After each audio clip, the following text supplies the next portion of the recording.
Welcome to episode 412 of In Touch with iOS, the podcast that keeps you connected to the ever-changing Apple ecosystem. I am your host, Dave Ginsburg.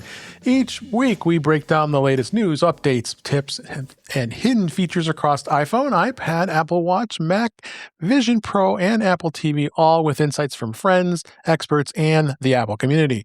Because here, we really read the release notes so you don't have to. So glad we're back this week, and we have a full panel. So excited to have everybody here, and let's see who has joined us. Jill McKinley, always the first in the slot here. Thanks for being here. Where can people? I'm doing just fine. It's been a good week, and I was almost going to ask you where to find you. Yeah, closing the show before it starts. Blizzard, and I'm excited. So there you go. Mm. Oh wow, yeah, we got some winds coming here, so it's going to be a windy day tomorrow. And also glad that he's here, Marty Jencius. I'm in touch with weather.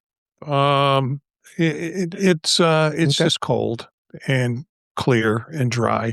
Yes. I'm doing pretty good. I had all day to play with toys, so had a couple of things that I did. That constituted work, but basically played with toys. Yeah, did they take double Ds? Yep. Oh my God! Let's go Guy Serle, and please I'm sure he meant batteries. I'm sure he meant batteries. Jill, that's not making it any better. No, it's really not. It was pretty bad. No, it isn't. How you doing, Guy? Glad you're feeling better. I am How you doing? And the weather is weird here. It was like 85 degrees yesterday, and we just got an inch of snow. So I have no idea what's happening, which, it says a lot about my current state of mind. Wait, is the snow in your mind or outside? Yes. Oh, okay. Also here is Chuck Joyner. How you doing, I'm good, Chuck? Dave. I'm not sure I should be here. This show is tending toward PG, headed to R, and maybe farther. Yeah. So, I'm telling you. No, glad you're here. Also glad he is here, Jeff. I'm doing all right, and I feel like I'm kind of left out because you're all talking about snow and cold, and it's shorts weather here in Colorado. Although we do have a lot of wind, and I keep getting wildfire alerts in watch duty. So, yeah. Yep. And last but certainly not least, Eric Bolden. Great. How you doing, Eric? What's your bird of the week?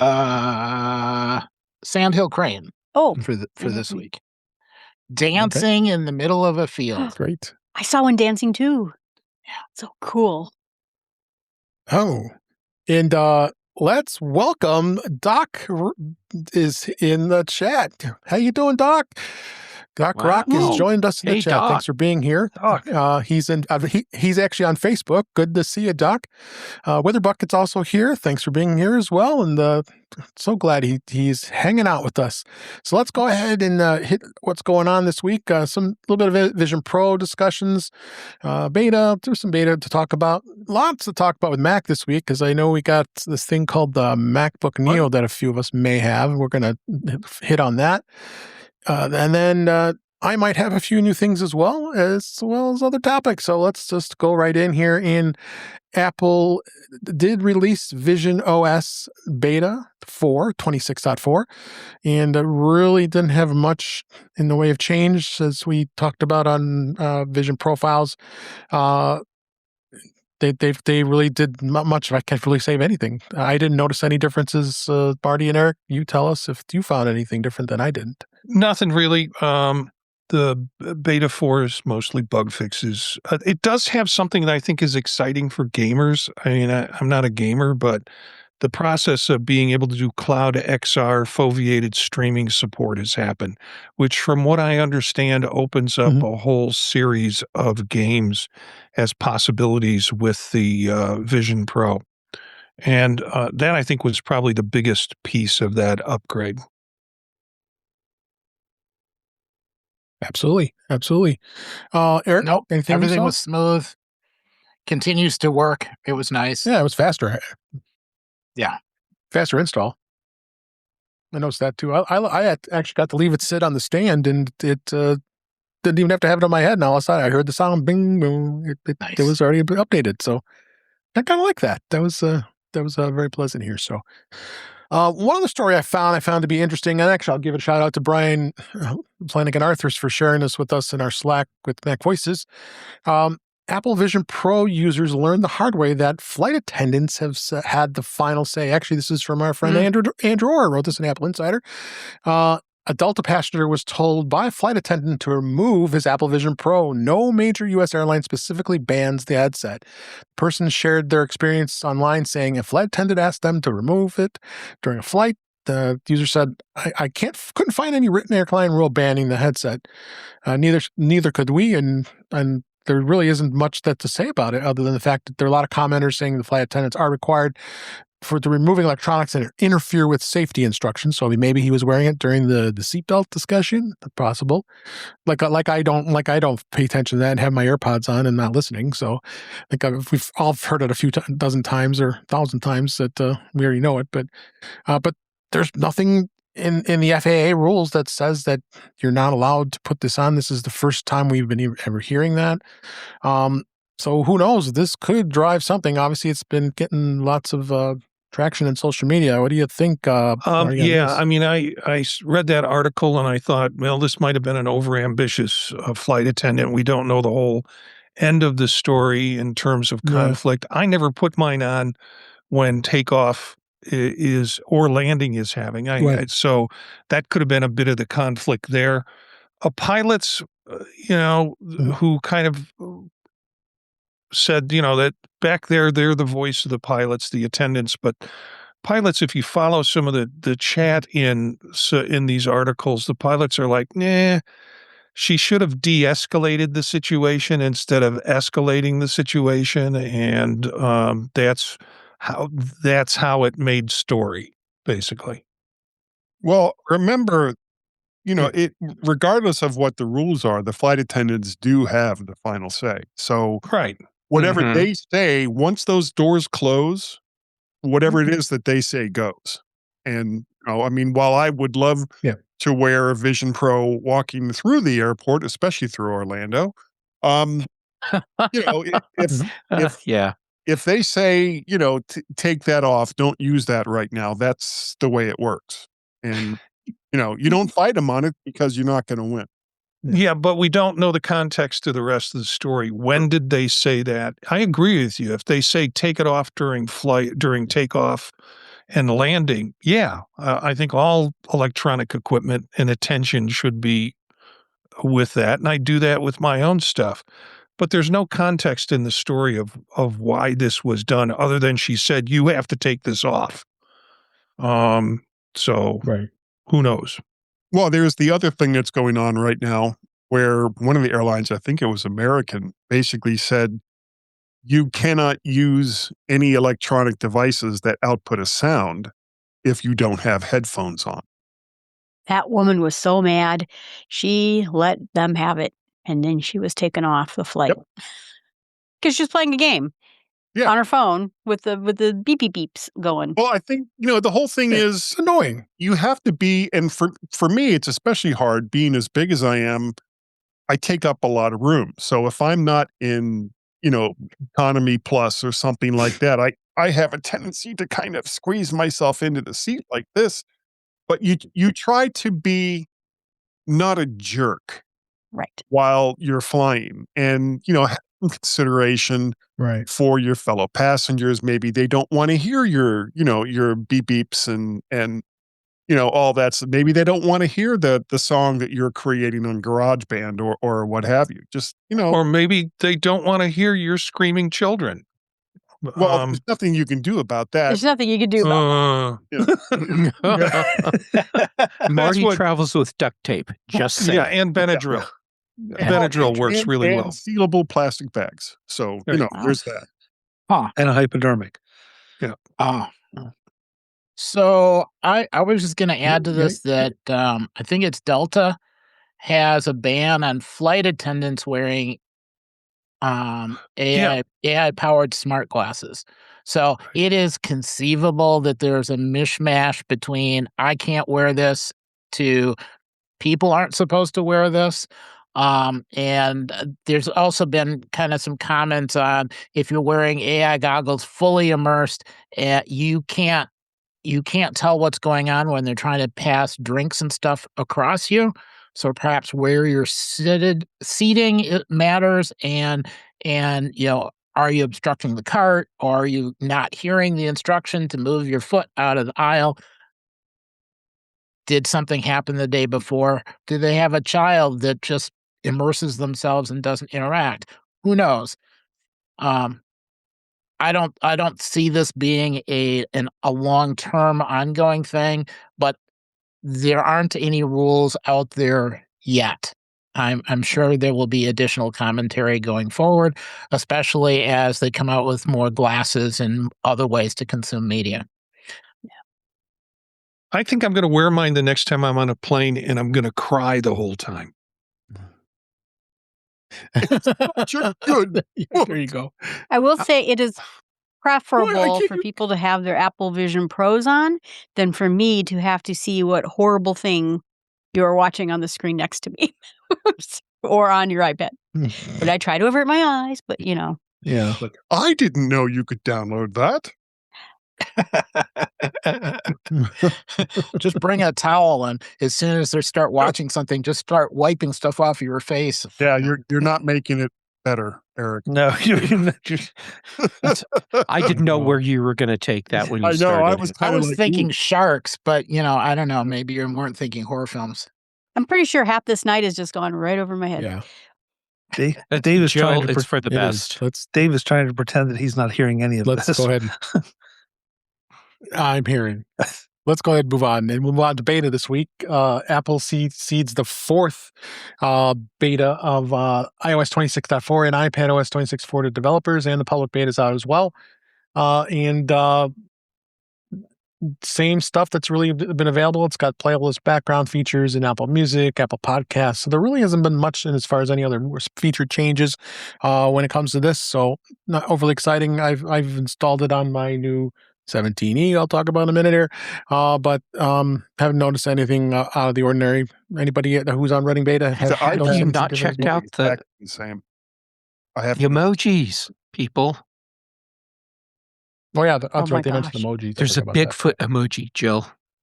I swear, one person on the review says, "Big changes, big changes. Check out my video," and it's emojis and liquid glass, and I'm like, I'm going to find big you. Changes. And I'm going to unplug your computer from the computer wall. Good for you. Yeah. As well as there was the fourth beta for watchOS 26.4, tvOS 26.4, and we could talk about Vision Pro. Not much to say about there. Apple also was interesting to see that they released new versions of iOS for older iPhones. So it was 16.7.15 for both iOS and iPadOS. And then you had 15.8.7 on iPad and iOS as well. For older phones that can get those updates, security updates basically. So people are still sporting those new or older devices, which is okay. At least Apple is continuing to provide you security, because if you were using an Android device, you'd be out of luck. So, also we've got, we're going to go ahead and move on to In Touch with Mac this week. We've got a lot to talk about.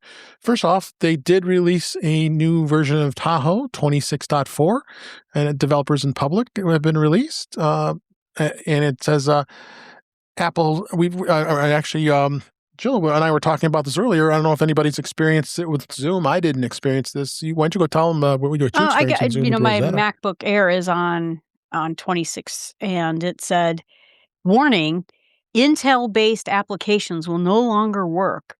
And then it listed like where I would have them, and it listed Zoom as my only one. And I don't know if it's old on that computer or what, but just keep in mind.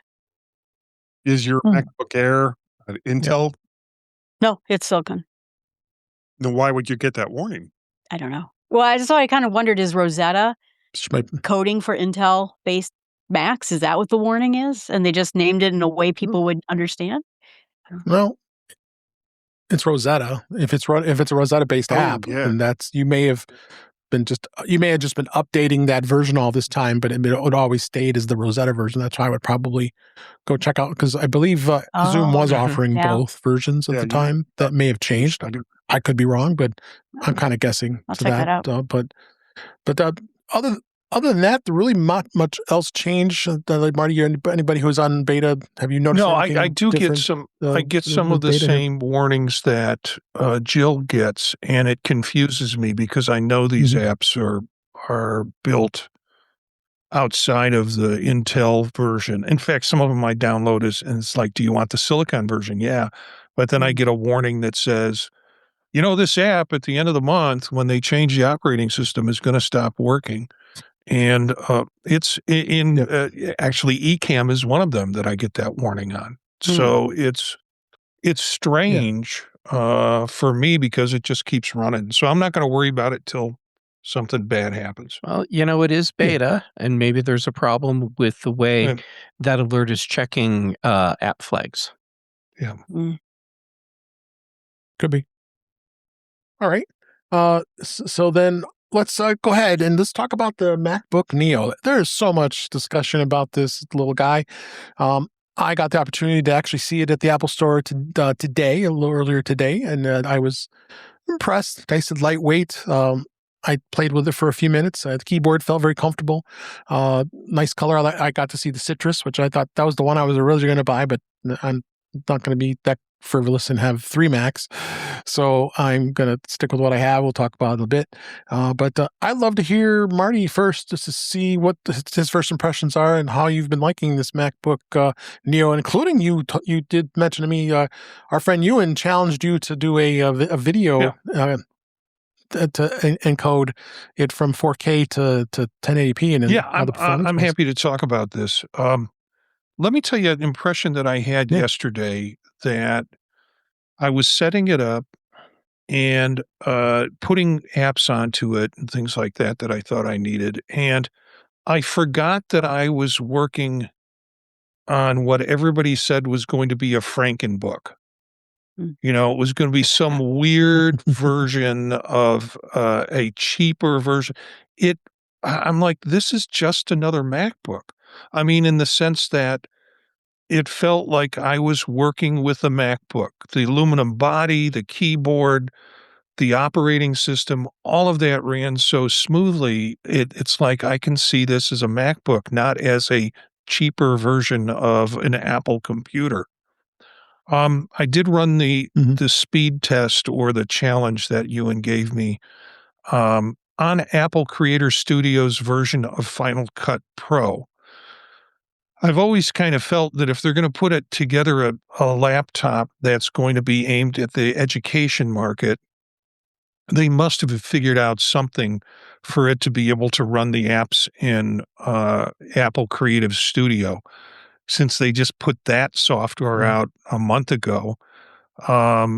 So I decided to run the test, and the test was take 4K video. It was 30 feet per second, or 30 frames per second, excuse me. And take 5 minutes of 4K video and convert it using Final Cut Pro on the Neo to a 1080p version, and again to 30 frames per second.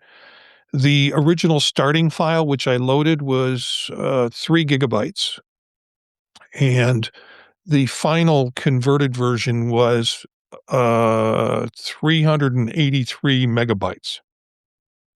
It took 1 minute and 25 seconds to convert that video. That's substantially faster That's than incredible. I would have expected. That is good. Yeah. And it me too. surprised me too. I had my watch and I did my little stopwatch thing when I started it. I did it a couple of times before I realized there's a little ring at the top that fills up as it converts. And I'm like, where'd it go? Did it do it immediately? And then I noticed a little ring and then did another version, did another round of it in converting it. And it was pretty remarkable in terms of the speed. I don't know if I'm going to do my video editing on it. I imagine a kid at a college class who wants to do a video clip can do that because they're not going to be doing anything too substantial. But even if they did, it could be interesting. The other thing I did today was I used a powered USB-C hub because everybody complains about the ports. And I bought a USB-C hub, MKON or MOKIN, and it had 4 different USB-C ports in it. And what I did was hook it up, powered it, put it on the display, the 3.0 link, and attached a external hard drive and a couple of jump drives that I put in with dongles, and it pulled them all up, accessed all of them fine. I think it even was able to do that with me not supplying power to this hub. Then I switched it and put it into the 2.0 hub. Things still worked and worked fine. So if you're really in need of multiple hubs, then you're going to take a dongle with you with those hubs on it, and it seems to work without any problem. So my question is, what am I going to need when I go to the office as far as apps? And that's what I'm beginning to load on it. And what I'm finding is there's less that I really need when I go to the office or when I teach than what I have on my MacBook Air or what I have on my MacBook Pro. So I'm trying to right size it in terms of the applications that I really need when I'm taking it on the road. All right. Eric, you got a little after Marty. Have you had any good impressions so far? The way I would put it is you can start virtually any project you would do on any other Mac just fine. If you're repeating something again and again and again, it's going to be faster, like on a Mini or something. But starting a project is easy. It is the perfect machine to learn something. In fact, it is so good, I think, is almost worth buying a machine for a specific learning project so that the state of the machine never changes. It's just working on that project. Treat it like a class textbook. Awesome machine. If you got to get a machine for somebody to use, I think it's the perfect device. I was kind of curious, so I wandered into a coffee shop today, and I was using it with the Vision Pro. So on its own, the screen, it's an acceptable screen for writing, whatever. Not necessarily good enough for editing pictures. There are places where it's less than ideal. Yes, you can plug in an external screen. Speakers, okay, maybe not perfect, but you can just put in a pair of AirPods, then it's fine. So in virtually every case where there is a minor deficiency, there is a perfectly good solution that just takes care of the issue. You just add an extra device or an extra, AirPod or whatever. So Vision Pro for the display, AirPods for the sound. The laptop itself worked perfectly. What I wanted with the Vision Pro was a keyboard, a screen, so I could get started and connect to stuff, and then that was it. And I needed to kind of try a bunch of different apps. They all came up and worked. I wouldn't want to do lots of image editing in it. It actually worked better on my iPad Pro because it was harder to tell if the color correction was good enough. Some of that's just I'm partly colorblind, so I need the screen to be as good as possible because otherwise I can't tell. It's way off. But I was really happy with it since I was sitting in a coffee shop. There were a whole pile of people that came by, so I had a bunch of people test it and try it out and, kind of look at it as well. And the first impression was always, no, I'm not interested. Apple's too expensive. You tell them what the price is and it's like, yeah, I'm interested. The one comment, "Oh, don't tell my wife about it because she'll want it, and I'm never going to pay for that." Gave the price, and it's like, oh, yeah, that's not bad.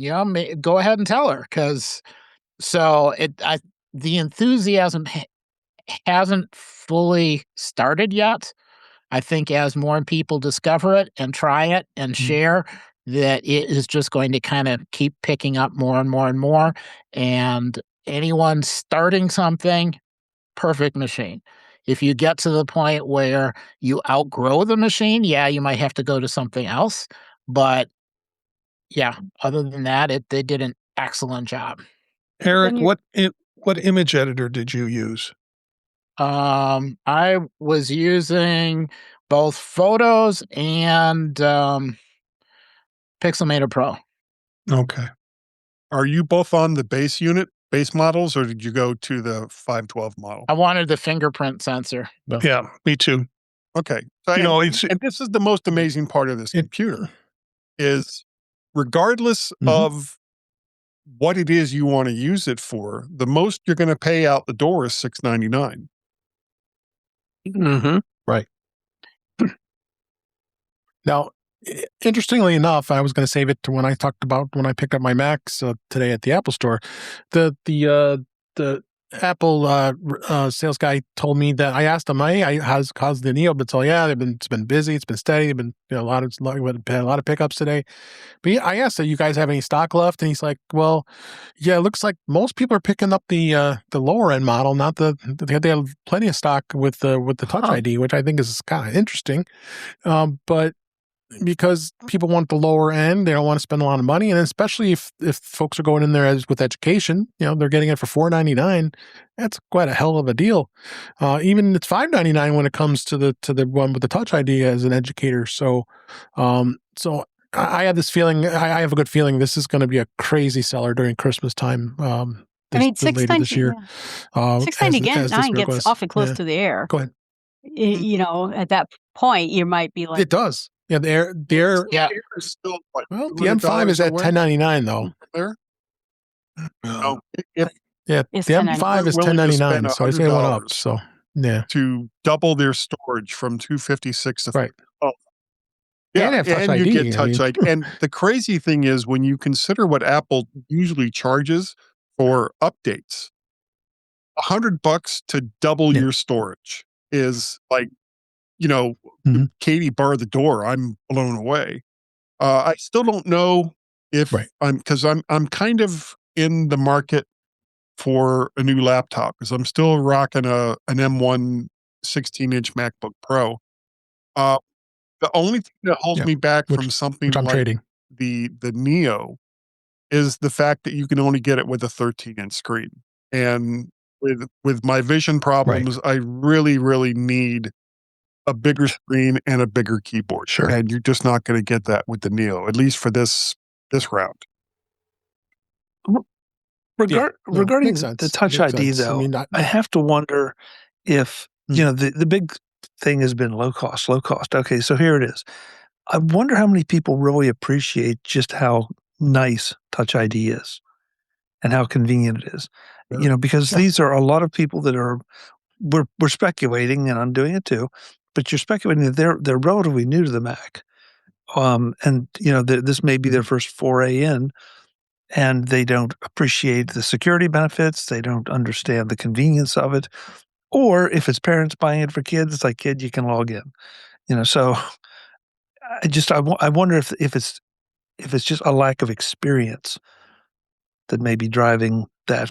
And Guy, to your point, again, to us, it seems like a no-brainer to double your storage. But again, if people aren't experienced with these things or don't pay attention to it, then they don't know. If it's a shared device, though, you may not even want a fingerprint sensor. Right. Yeah, good point. School markets are going to go without the fingerprint ID. It makes no sense if they're distributing laptops. Makes no sense in classrooms that they would have the Touch ID. Even if you've got somebody that's got more than one child in school, the lowest price device will still work. And, if you got 2 or 3 kids, a couple of the low-end ones, you might be able to squeak that by. A couple of Airs is way over budget. Chuck, I have speculation for you too, because I always have a hypothesis. What? Okay. I have a feeling that there's a significant number of people that are picking up the $600, the lower price Neo as first-time buyers that are coming from Chromebook, which means everything's an improvement across the board for them here. Touch ID actually doesn't matter yet because they're so used to doing everything through cloud apps and cloud services that that they don't need to worry about, do I have enough storage? And they're getting everything they could possibly want with much better quality build and reliability. And it's just a big upgrade for them. They don't need Touch ID yet. But when they do, the transition from their $599 Neo to a $699 Neo or to a MacBook Air or a Mac Mini is going to be a much easier financial decision to make because they're already in the ecosystem. I was thinking this is nice because we go from $500 to $3,000 when it comes to MacBooks. And this will grow with you as you go. And I could see here's the big problem is they take apples and they put them in all the schools. And then you go out into the real world and you get your first job and you go to, and you can't afford it. And you're like, I can't afford that. So now you go back to Windows because that's the only thing you can afford. I built my own. That's why I ended up in Windows world. Now you have an alternative. You still can go into Apple and you get a 500. And then when you get the better job, you go get the 1099 and, I don't know. I think it's pretty cool. I'm really looking forward to the next version to see what they're going to do with it. Yeah. Yeah. I would not be surprised that there is another version more likely next year. But if it's going to be as hot as we think it's going to be, I think this is definitely going to be an opportunity for Apple to. What's really unique about this was from all the specs and going into this, all the folks were saying it's not going to work. You can't do this. You can't do that. They never figured that Apple would come up with some way of reconfiguring and setting up the chip so it was more efficient in the way it ran stuff. They never put that into the equation. They just did, sometimes 1 and 1 doesn't, or 2 and 2 doesn't equal 4. It equals 3. And I think that's what happened here. Yeah. Are 4 lights. Go ahead, Chuck. I'm not sure I agree with Guy on can't wait for the next version. I almost hope that this version stays for a little while. There's 2 years. Yeah, 2 years would be a good. I would take 2 years, Marty, because what I don't want to see happen is that it starts to erode, up, unless the whole, the tide rises all boats and everything goes up. Because the price point here is the thing that is really attractive, and I think it's going to keep it attractive as kids age into needing a laptop. And if you start saying, well, but for next time it'll be $799 and $899, and this is what the improvements, and now you've started to lose it. And so let's keep let's keep this where it is. If you can possibly hold the line, especially on RAM costs, then hold the line at this price point and let it be what it is. And then for the folks that need more, let them go ahead and buy up or start bringing the Airs down. But don't lose a successful base level machine. Yep. All right. We could go on probably a whole hour just about this topic alone here. I'm going to give Jeff the last word. You said that Neo was a big part of Asus's earnings report. So Asus, they had their earnings report, and one of the topics that that came up, so it was a major part of their earnings report discussion, was Apple's MacBook Neo. So the Neo is already having enough impact that that it is a topic of discussion in competitors' earnings reports meetings. Mm-hmm. And the gist of what Asus said is, this is a really good computer. No one was prepared for what Apple released, and we all have to do a lot of scrambling to try and compete with what Apple has brought out to the market.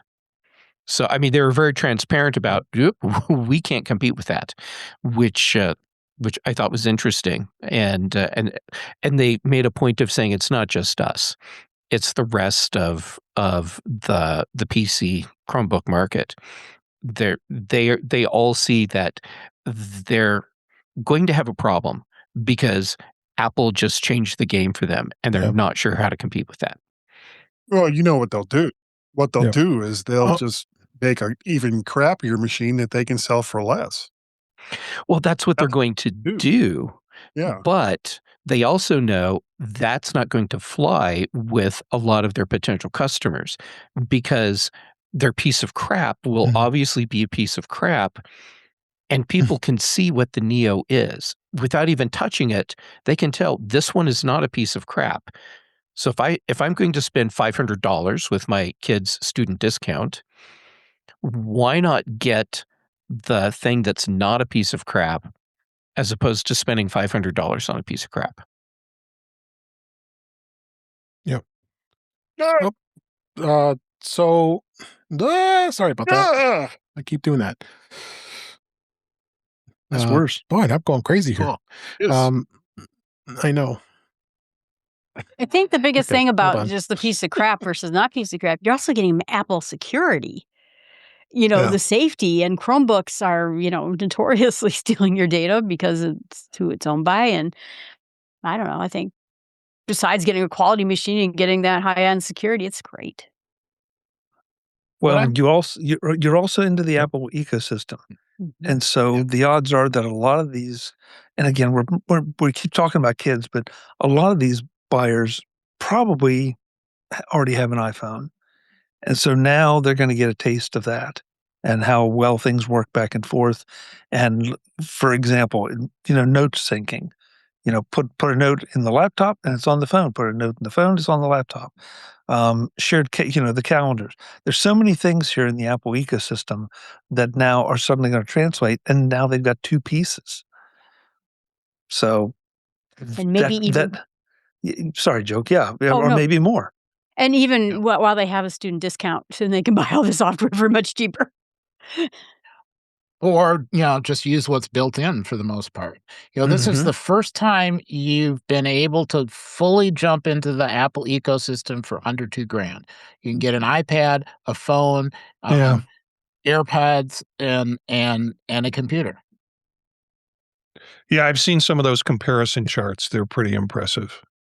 And they're going to impress parents who are paying for a setup, gear up for their kids when they go away to college or whatever.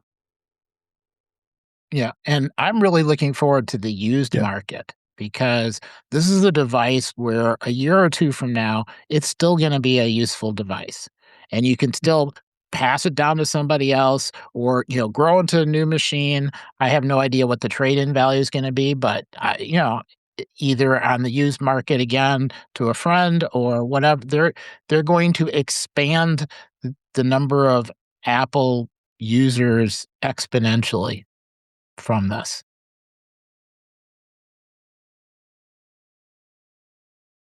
Yep. Sorry, guys, a little technical difficulties here. But let's go ahead and move on. One last thing I will mention: Apple did release 26.3.2 as an update to just the MacBook Neo, just bug fixes, right, guys? You didn't really have much else that I saw. Yeah, it was sort of an unexpected update because it was happening kind of while I was trying to get everything started up, and then all of a sudden it's like, hey, you've been updated.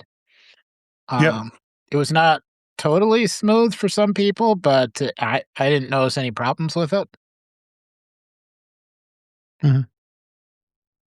Okay. All right. Let's go ahead and we will move on to the experience I had with at the Apple Store this week. Actually, today, as we record this, I went and picked up my new MacBook Air, the M5, as well as the MacBook Pro M5 Pro. I've got them both. They're like hot out of the box. I haven't even set them up yet. That's how new they are. So we've got that. It was a really good experience for the most part, other than the fact that my online order process was a little wonky because I go in there and they don't have my trade-in for the MacBook Air, and I forgot to bring my M1 because I came from work, so I have to go back out there, go back out there and get it traded in. So, but other than that, it was a good experience. Got everything done and was able to get both machines and ready to start doing them. I think this is going to be my first time with the new machine in quite a while. I think I'm just doing I think I'm going to do a clean install this time and not restore a backup, and just doing both machines. It's been a while, and I think I'm gonna do that instead. So, so that was my experience with it. So, Marty, you also bought some. Yeah, stuff. Tell us a bit about it. I got my M5 Max today, and I have just turned it on and gone through the setup process. I haven't added in apps. I always do clean installs, Dave. I just feel like even if there weren't problems with the previous laptop that I'm doing, it's like I'd rather just do a clean install. And I have a MacBook Air M5 15-inch coming.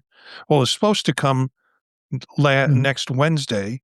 Then I got noticed it was coming next Monday, and today I got noticed it's there now, and you can go pick it up. So, same, because I was expecting to go Monday. The shipping has like today jumped on this, or the arrival has jumped on it. So, it was a good experience. Store visit was good, as I mentioned earlier. It was a cool thing to take a look at the Neo. I spent some time with that, and it was fairly busy at the store, but good to see that people are buying the Neo. I didn't see too many going out the door when I was there, but yesterday when I was there, people were getting iPads. That seemed to what most of them wanted was the new iPad. Yeah. So, I have anybody else any comments? Eric's missing. Please. Oh, okay. I know. I'm trying to work on that. No, I'm a big fan of it. I talked myself out of getting myself a camping/birding laptop, and I didn't do it. It's Double Eric Show. It's Double Eric Show. Now I have to say something profound. Eric Show. So it'll be kind of interesting, because as people are trading in old laptops, there's not enough money coming off the trade-in to get a full new machine. But if you needed to, potentially that's enough to get a Neo. Yeah. And Jill, I'm not going to trade a MacBook Pro, even an older M1, for a Neo. If I was going to trade my M1, that'd be crazy. It would be for like a 15-inch MacBook Air, whether it was an 4 on refurb or a new M5. Has anyone, now you guys are all talking about having bought new M5 machines, and I'm guessing you really haven't had a lot of time to spend with them yet. But with the short amount of time that you have you noticed any like substantial gain from, I mean, I don't know what M machines you had before, if you had M4s or what have you, but are they really that much quicker and faster for the things that you do? Yeah, I'm getting my email so much faster. Man. Yeah. That's as far as I've gotten into it. Now we've lost Dave. Oh, no, he's there. No, I he's know. there. Sorry, guys. Ghost in the machine. There's Dave. I'm here. Okay. Yeah, it's No, I'm here. This will eventually, when I do, as you know, Dave was talking about doing a fresh rebuild. Yes. And eventually when I get all the programs on it that I want, it'll become the laptop I take to like MacStock or places where I might need to, conferences and things where I might really need to have some power, versus the Neo, which will go to school with me. And Jill, don't worry, because I'm trying to decide whether to go for an M3 or M4 MacBook Air to keep my costs down, or to go ahead and just get an M5. And I'm just wondering what kind of difference there is that anyone has seen on the M5 versus the M3 or the M4. There's supposed to be like a 28% speed jump. Now, that means it's most things that I wind up doing, it takes half a blink instead of 3/4 of a blink for me to notice the speed difference. There is some significant advancement with the M5s. I don't think you can buy M4s unless you go refurbished market or you go aftermarket at this point. So I think your decision is between an M5 Pro or a M5 Air. And I would be hard, other than the ports, I would be hard pressed to say that a Pro is needed.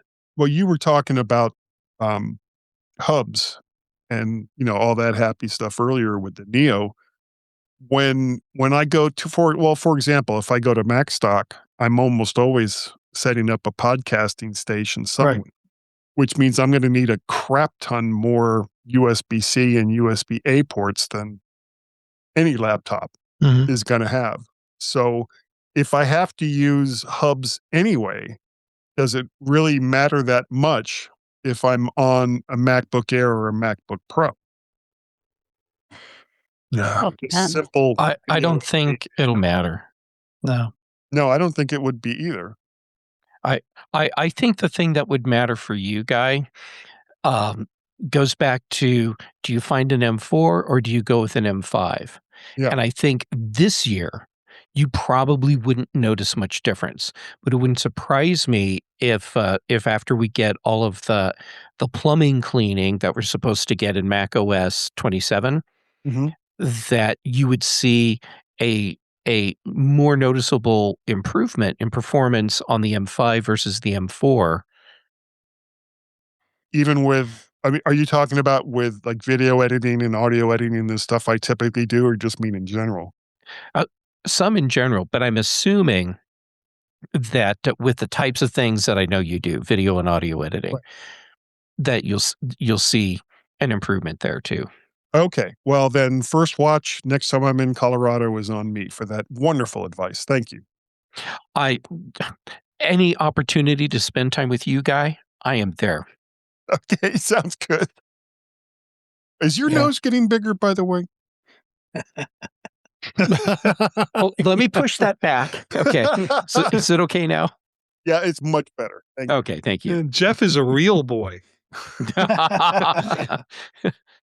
I'm a real boy now. So let's move on here, and I'm going to talk a little bit about the iPhone 17e.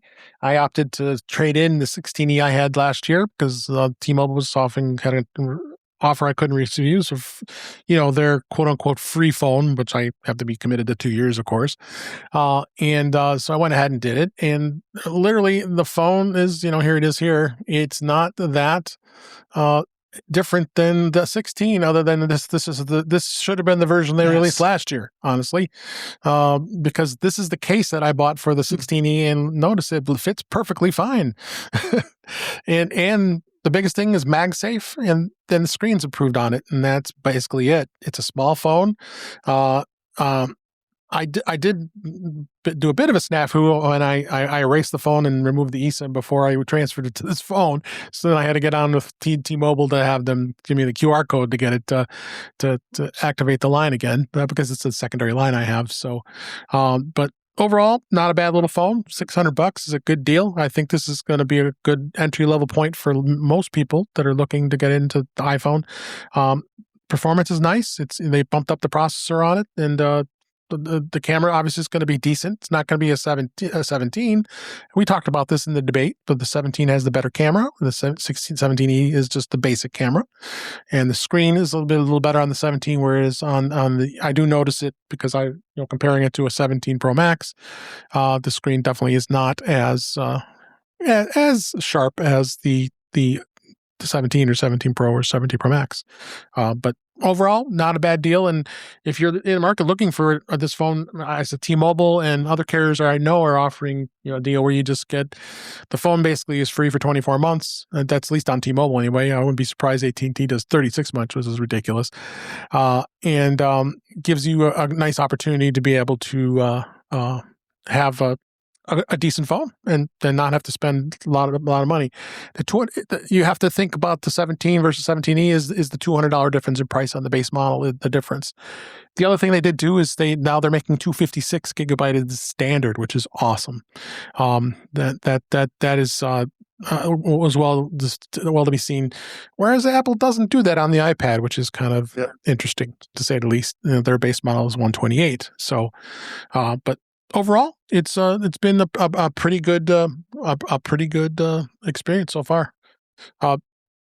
Marty, did you get anything else? I think you're solid now. I've got to pick up the M5 MacBook Air when I can get over there.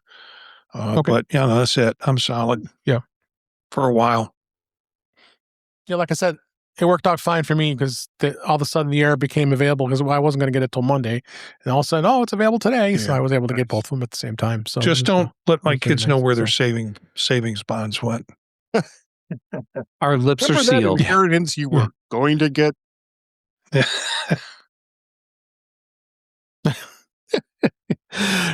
So anyway, let's as we're getting close to wrap up here, let's hit some of the news for this week. Apple is having Friday Night Baseball back this season.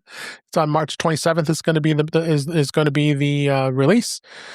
This will be the fifth season for Friday Night Baseball. And it's going to begin with the Los Angeles Angels against the Houston Astros, followed by the Cleveland Guardians against the Seattle Mariners. So they'll have about a 25-week season on Apple TV. Also, I'll add that caveat too is that. Not only going to get Friday Night Baseball, T-Mobile is bringing back the free MLB.TV as a T-Mobile customer, so you can get that through the T-Life app. They usually bring it on like a day or two before the regular season starts. T-Life's mobile app that's kind of cool. Apple TV, or does it just go ahead and switch over to? No. You just sign into the normal MLB.TV app, and it already knows that your account has been added through the MLB app. Yes, that's how you get it. You just put the code in from the T-Life app, and it they aren't streaming it with that is all. So, that's what sports. Anybody have anything on that? You're going to be waiting a long time there for that guy. So I want to kind of wrap up things here a little bit. There was a great session last night as we record. David Pogue came on, and he was at the Computer History Museum in California, and he had a bunch of great. I'm not as sharp with the old history of Apple because I got in late, but there was a number of great people there, including Ron Wayne was there. He's in a wheelchair. David interviewed him, and because they started about the beginnings of Apple and what was going on with him, and he says that all those stories are not true, but they're saying that he just walked away. So who do you believe when it comes to that story? But yeah, it was great to see. Yeah. Because David said, "Do you have stock? You have stock. You have $930 billion or $930 million or whatever it was," and he laughed, Ron. So, but it was great to see a lot of the people there. They even had John Scully on there and had talked about some of the times during that, and David, interestingly enough, asked, what did you think about how you were depicted in some of these movies about Apple? He just stayed silent and said, I really want to know what Gil Amelio had to say that at the party. Yeah. He wasn't there. Yeah, of course he wasn't there. Woz wasn't there either. He had a previous commitment, so he couldn't be there. That would have been kind of fun to see him there. Love the Woz. Yeah, it was an hour, but I purchased the book. I can't wait to read it. I may even get the audio version of it. Here's the book here. I showed it to everybody, and this is a great. This is 600 pages. This thing's insane. So I'm looking forward to reading it. It's got all color photos in it and stuff. So Apple did say that they're going to be celebrating 50 years of thinking different. And April 1st, 1976 is when Apple was incorporated. And Tim Cook did share a letter on Apple.com reflecting on the company's history and values and celebrating people who have shaped Apple over the last 50 years. There's so much celebration that's going to be happening this year, which is great. I mean, we all have had some part of it for all these years.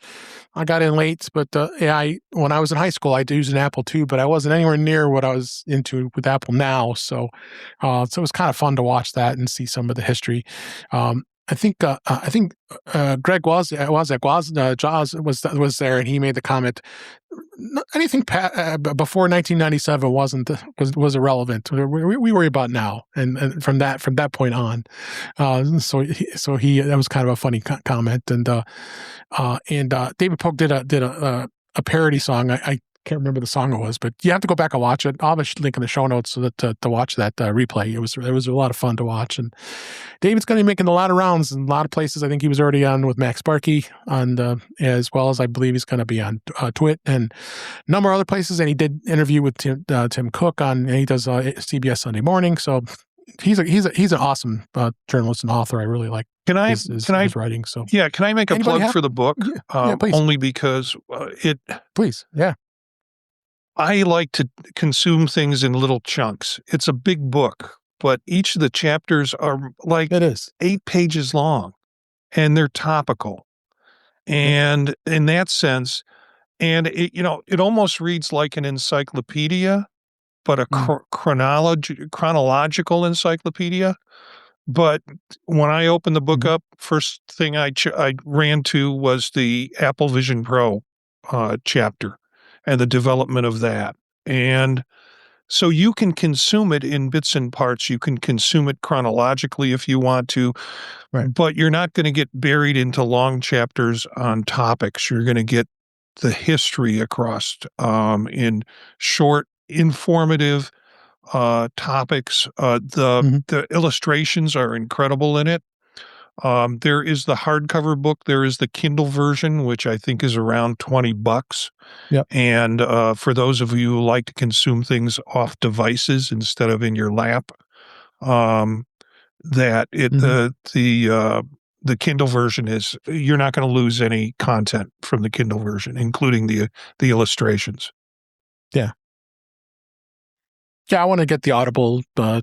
So I want to listen to it too. I think it's going to be fun to hear. I think David is doing he's the narrator. So, but God, it's so much history. 50 years. It's crazy how time has flown by. MacStock.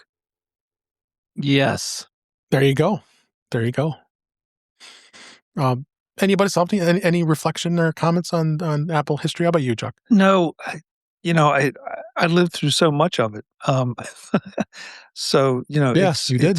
I'm looking forward to going back and having it refresh some memories. Jeff just brought up Gil Amelio, and you think about the times with Gil Amelio, Michael Spindler, all the folks. But I will say this: I like the comment about not looking back.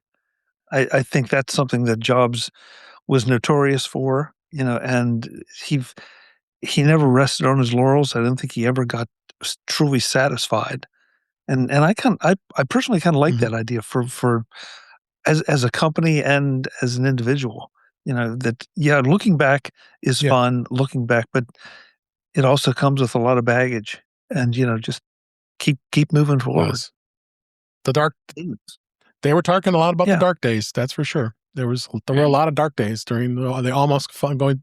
It's incredible how Apple just did a 360 recovery from near bankruptcy to where it is today. That was pretty amazing feat. Not too many. I don't think any company's really done that like that. So long. Like my first one was a Mac Plus that I used until I think 1994, when I bought basically a fire sale Performa 575, which was, for the time, it was a great little machine. Then my next one was a UMax C600 in the Clone Wars.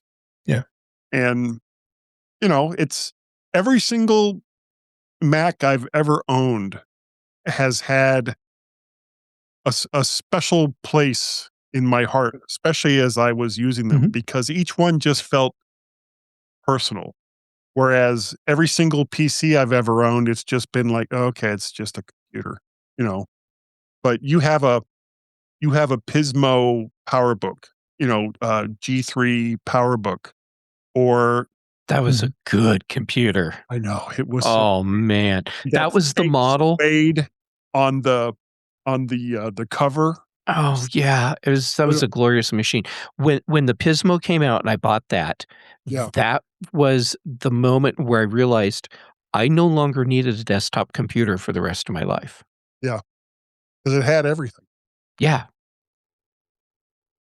but you don't get that. You don't get that kind of connection with a PC, and I know that it sounds ridiculous on the face of it. That you could have a relationship with a piece of technology that you're eventually going to replace regardless of how you feel about it, because you just need something faster running down the line. But that's just how it feels to a lot of people. I mean, not just me, probably, about their various Macintosh computers.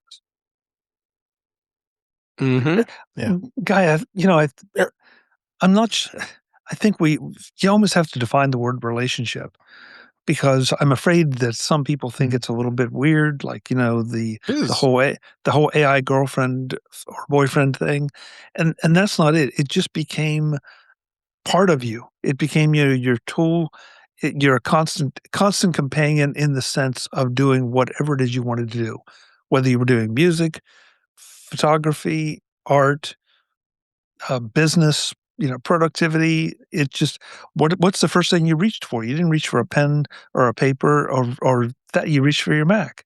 And I think that's the thing. That's the relationship. It's so hard for us all to express, and for those who have not experienced it to appreciate. And that's why they look sideways at us.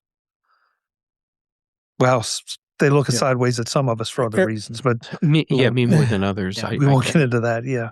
Chuck, you brought up the art part. Or crosses to bear. Boy, howdy. Chuck, you brought up the art part, and it's no secret that's a big part of what I do with all of my stuff. But the feeling that I have towards my Mac and it is the same that I have towards my favorite pens or my favorite paintbrush. It's because it's a tool that empowers me. And that sense of empowerment is different than I get when I'm using, say, when I've had to use a Windows laptop or a Linux laptop. Sure, they're tools that allow me to accomplish a goal. And even when I successfully accomplish the goal, I still don't feel empowered in the way that I do when I'm using my Mac or my favorite pen or my favorite paintbrush. Yeah. Yeah. Jeff, that's a good way to say it. Your favorite whatever. Yeah. That lets you do what you want to do. And as a lifelong Windows owner, I was trying to think, did I have any attachment? I did like that little HP purple one that I keep mentioning all the time. That one was my favorite. But, the joy for me on the Windows machines were the ones I built. Right. My first 8088 I built with no money. I was dirt poor, and I paid like $50 and I built myself a computer. And so in that sense, I don't have any memory of any of the machines that I ever bought, except the fact that I built some and I said, oh, this is the time when I got full color fans in it. This was the time I got LED, this, or I figured out how to get this chip to run in this board. And it was a different experience, but never as a tool, just as a project.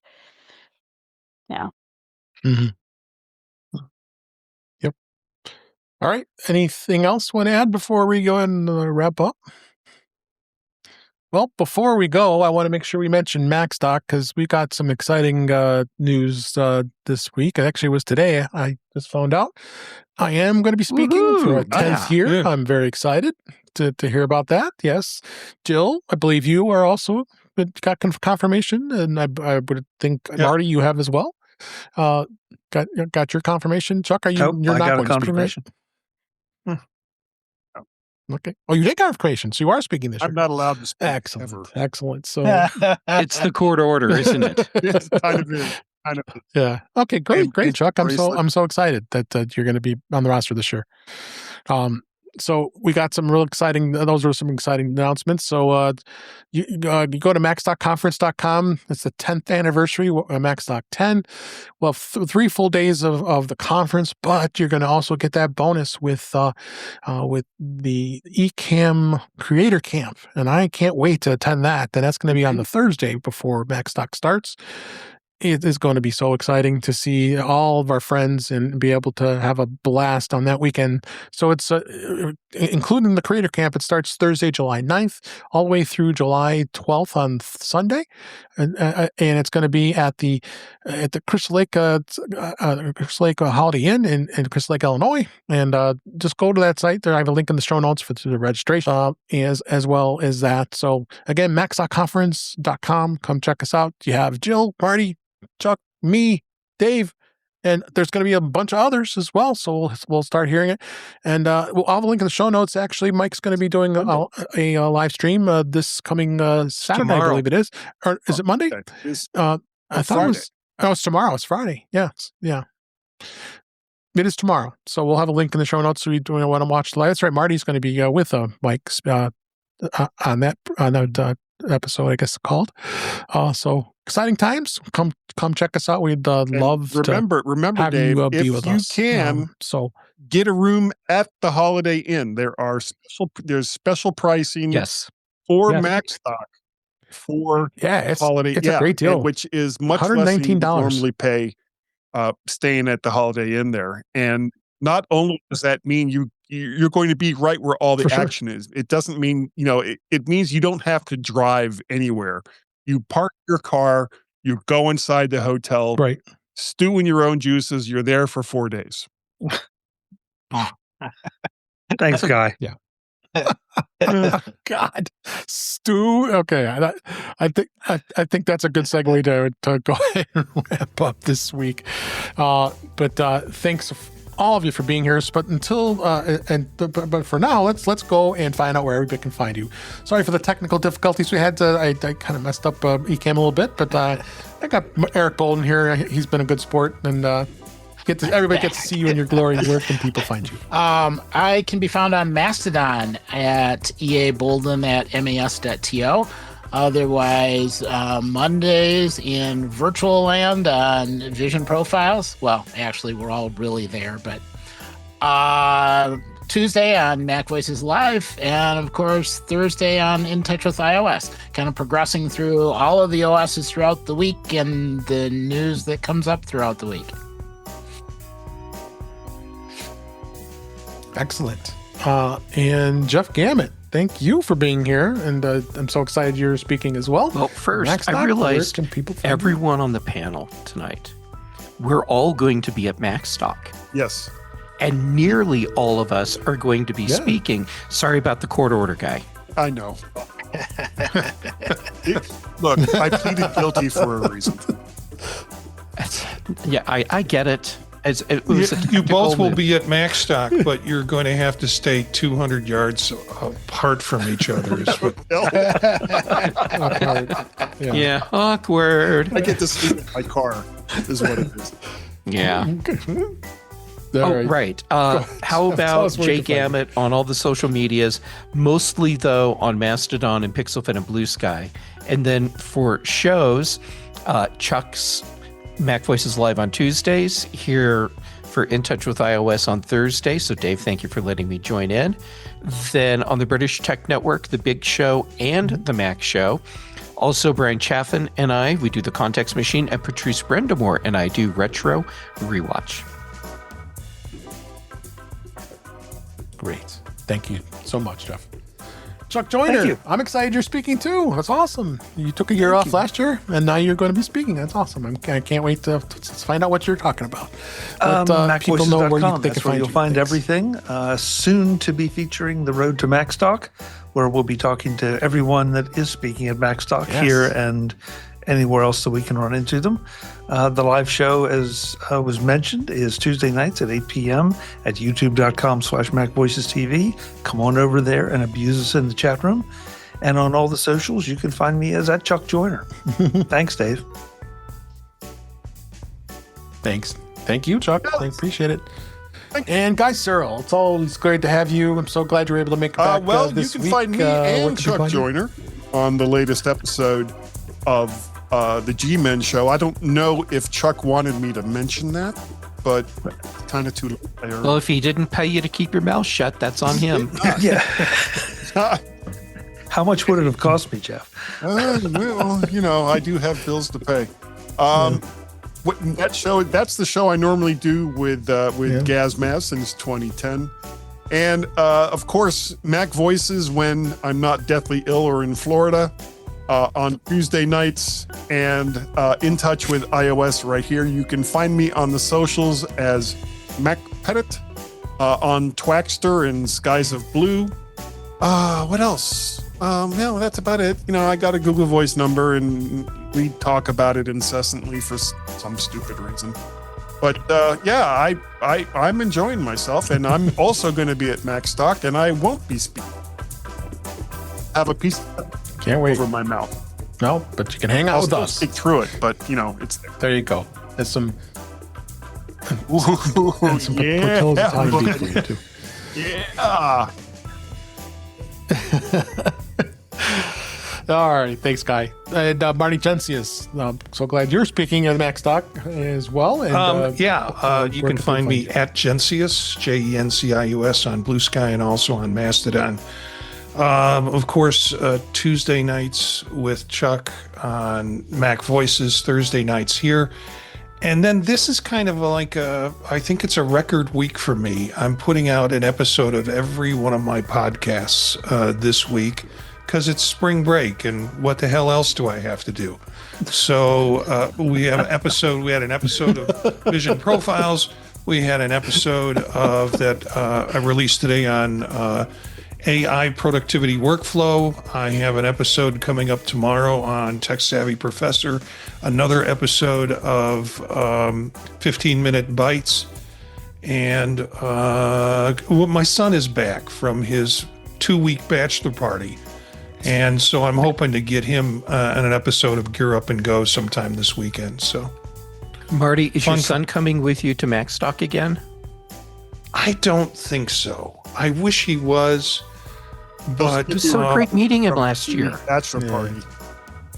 Yeah, well, he went to Idaho and spent time out there hiking and camping and running around in the woods with friends. But I don't think so. He's got a wedding. He's got a honeymoon coming up, and then he is going to be working. And so I don't think he can pull it off this year. He'll be missed. Yeah. Thank you. Tell him to make part of the honeymoon MacStock. Yes, he will. We'll show him how to do a proper bachelor's party. Yeah. Right, Guy? And they're talking about. No, I'm just thinking. They're talking about Hawaii and the group. Oh, well, maybe we can move MacStock to Hawaii. Yeah, you're going to be the one to tell Mike that, Dave. I don't think that's happening. I don't think he's going to go for that. All right. let's go ahead and find out where Jill can be found. Thanks everybody. Thanks for being here, Jill. And glad you're speaking. I'm always in MacStock this as well. chair. That's where you can always find me. But you can look at jillfromthenorthwoods.com. That's my website that has all my podcasts and all the different ways that you can contact me. Great. And that is a wrap for this week. Please send your comments, questions, and suggestions to our email address, which is feedback@intouchwithios.com. You can find us on Blue Sky and Mastodon at In Touch with iOS. Buy me a coffee at intouchwithios.com/coffee. We really appreciate it. You can become a patron of the show by going to patreon.com/intouchwithios. We have 2 tiers available to support the show. We'd really appreciate it. Make sure you like, share, and subscribe. You'll be notified when we're live streaming, which is Thursday nights at 8 p.m. Eastern, 5 p.m. Pacific on our YouTube channel. It's youtube.com/intouchwithios. It was great to see Craig and Cletus and Brian and Webb and a lot of other great people in the chat. If I missed you, I'm sorry, but because I'm so glad you're all here. You can join us live and hang out in the chat. You also can come back and watch the live stream recorded as well as listen to past shows. You can subscribe to the show in your favorite podcatcher, including Apple Podcasts, Pocket Casts, Overcast, and many others. But better yet, just go to our website, intouchwithios.com, where all the links there are where you're able to listen to our show. I am Dave Ginsburg, and you can find me at Vision Profiles on Monday nights with Marty and Eric. You can find me Mac Voices Live on Tuesday nights. And then Thursday nights, I'm here with the gang here on In Touch with iOS. And then Fridays on the Mac Show on the British Tech Network as well. So with that, thanks everybody for listening, for watching. We had a blast doing this show. And sorry for the technical difficulties, but we'll work through them. But thanks again, and we'll talk again soon.